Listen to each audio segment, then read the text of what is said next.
বাংলার আকাশ রাখিব মুক্ত এই দীপ্ত শপথে বলিয়ান বাংলাদেশ বিমান বাহিনী বাংলাদেশের স্বাধীনতা যুদ্ধে 1971 সালে গঠিত হয়।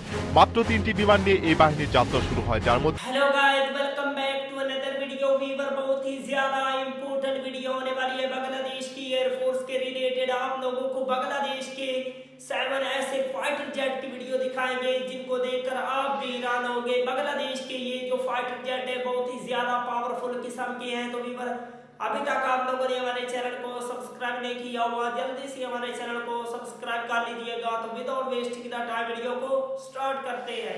বাংলার আকাশ রাখিব মুক্ত এই দীপ্ত শপথে বলিয়ান বাংলাদেশ বিমান বাহিনী বাংলাদেশের স্বাধীনতা যুদ্ধে 1971 সালে গঠিত হয়।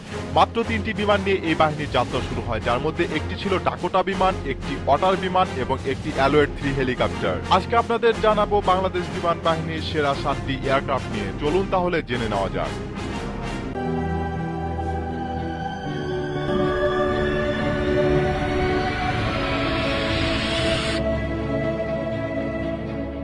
নম্বর 7 L-39। এটি চেকোস্লোভিয়ার তৈরি জেট চালিত প্রশিক্ষণ বিমান। এটি সর্বপ্রথম টার্বোফ্যান চালিত প্রশিক্ষণ বিমান। 2900 ইউনিটেরও অধিক এই বিমান তৈরি করা হয়। এর বৈমানিক সংখ্যা 2 জন, এর মধ্যে একজন প্রশিক্ষণার্থী এবং একজন প্রশিক্ষক। এর ওজন 3459 কেজি। সর্বোচ্চ গতি প্রতি ঘন্টায় 700 কিলোমিটার এবং একেবারে এটি 1000 কিলোমিটার পর্যন্ত পাড়ি দিতে পারে। এর প্রধান ব্যবহারকারী Soviet air force, Czechoslovak air force, Libyan air force এবং সিরিয়ান এয়ারফোর্স। বাংলাদেশ বিমান বাহিনীতে L-39 জেটের সংখ্যা মোট 60টি। নম্বর 6 ইয়াকোভলেভ YAK-130। এটি 2 সিটের সাবসনিক অ্যাডভান্স ট্রেনার এবং লাইট অ্যাটাক এয়ারক্রাফট। উৎপাদনকারী প্রতিষ্ঠান ইরকুট কর্পোরেশন। এর উৎপাদন শুরু হয় 1991 সালে এবং প্রথম উড্ডয়ন করে 1996 সালে। এটি বাণিজ্যিকভাবে প্রথম পরিচিতি লাভ করে 2010 সালে। এর প্রধান ব্যবহারকারী রাশিয়ান এয়ারফোর্স এবং বাংলাদেশ এয়ারফোর্স। প্রতি ইউনিটের মূল্য প্রায় $15 মিলিয়ন। বাংলাদেশ বিমান বাহিনীতে YAK-130 জেটের সংখ্যা মোট 16টি। নম্বর 5 অ্যান্টনভ N-32। এটি একটি টার্বোপ্রপ চালিত পরিবহন বিমান, যার পরিবহন ক্ষমতা 50 জন যাত্রী বা 6700 কেজি। ইউক্রেনের তৈরি এই বিমানটির দৈর্ঘ্য 23.78 মিটার, উচ্চতা 8.75 মিটার এবং ওজন 17308 কেজি। অ্যান্টনভ N-32 প্রথম উড্ডয়ন করে 1976 সালে এবং এ পর্যন্ত 361 ইউনিটেরও অধিক উৎপাদিত হয়েছে। প্রতি ইউনিটের উৎপাদন খরচ $15 মিলিয়ন। এর প্রধান ব্যবহারকারী ভারতীয় বিমান বাহিনী, ইউক্রেনিয়ান এয়ারফোর্স এবং বাংলাদেশ বিমান বাহিনী। বাংলাদেশ বিমান বাহিনীতে অ্যান্টনভ N-32 পরিবহন বিমানের সংখ্যা মোট 3টি। নম্বর 4 অ্যাগুস্টা ওয়েস্টল্যান্ড AW-139। এটি একটি 15 সিটের মধ্যম মানের হেলিকপ্টার। এটি জরুরি খোঁজ ও উদ্ধার, জরুরি স্বাস্থ্যসেবা, দুর্যোগে ত্রাণ পৌঁছানো সহ নানাবিধি কাজে ব্যবহৃত হয়। এটি প্রথম উড্ডয়ন করে 2001 সালে। এ পর্যন্ত এই হেলিকপ্টারটি 779 ইউনিটের মতো উৎপাদিত হয়েছে। প্রতি ইউনিটের মূল্য $12 মিলিয়ন। প্রধান ব্যবহারকারী আইরিশ এয়ারক্রাফটস এবং UAE এয়ারফোর্স। বাংলাদেশ বিমান বাহিনীতে অ্যাগুস্টা ওয়েস্টল্যান্ড AW-139 হেলিকপ্টারের সংখ্যা 2টি। নম্বর 3 মিল Mi-17। এটি রাশিয়ার তৈরি 2 টারবাইন যুক্ত পরিবহন হেলিকপ্টার। এটি রাশিয়ার কাজান এবং উলান উদে কারখানায় তৈরি হয়। পরিবহন ভার্সনের পাশাপাশি এর গানশিপ ভার্সনও রয়েছে।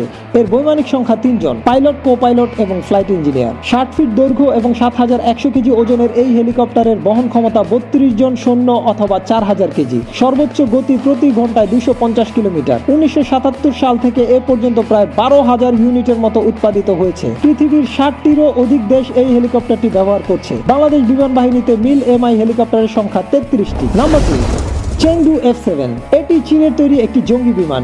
এটি রাশিয়ার তৈরি MiG-21 এর লাইসেন্সড এবং উন্নতর ভার্সন। এটির উৎপাদন 2013 সালে বন্ধ হয়ে গেলেও এটি চীন সহ বিভিন্ন দেশের বিমান বাহিনীতে এখনো ব্যবহৃত হচ্ছে। এর বৈমানিক 1 জন। খালি অবস্থায় ওজন 5292 কেজি এবং সর্বোচ্চ গতি 2175 কিলোমিটার প্রতি ঘন্টায়। এটি এ পর্যন্ত 2400 ইউনিটেরও অধিক উৎপাদিত হয়েছে। এর প্রধান ব্যবহারকারী people's liberation army air force, Pakistan air force, Bangladesh বিমান বাহিনী, Korean people's air force, Islamic republican of Iran air force এবং ইজিপশিয়ান এয়ারফোর্স। বাংলাদেশ বিমান বাহিনীতে চেংদু F-7 জঙ্গি বিমানের সংখ্যা মোট 37টি। এবং অবশেষে নাম্বার 1 MiG-29।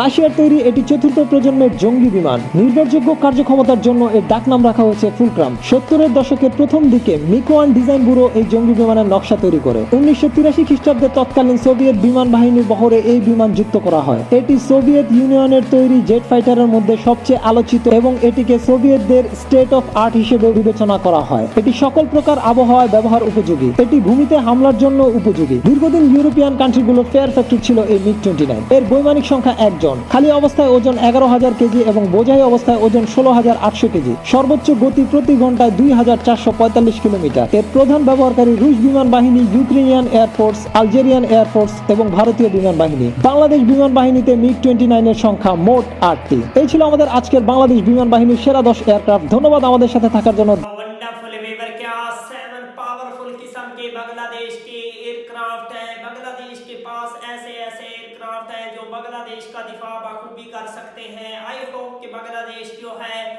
इससे भी ज्यादा अपग्रेड जो दौरे जदीद के मॉडर्न किस्म के फाइटर जेट है उनको बांग्लादेश की फिजाइया में ऐड करे, ताकि बांग्लादेश जो है उसको और भी ज्यादा अपग्रेड बनाया जा सके, बांग्लादेश के दिफा को और भी ज्यादा जदीद बनाया जा सके, जिसमें J-10C और JF-70 डेफिनेटली बांग्लादेश को बाय करने चाहिए। अगर आप लोगों को मजीद इंफॉर्मेटिव वीडियो देखनी है तो जल्दी से हमारे चैनल को सब्सक्राइब कर लीजिएगा। मिलते हैं आपसे नेक्स्ट वीडियो में इंशाल्लाह, तब तक के लिए अल्लाह हाफिज़।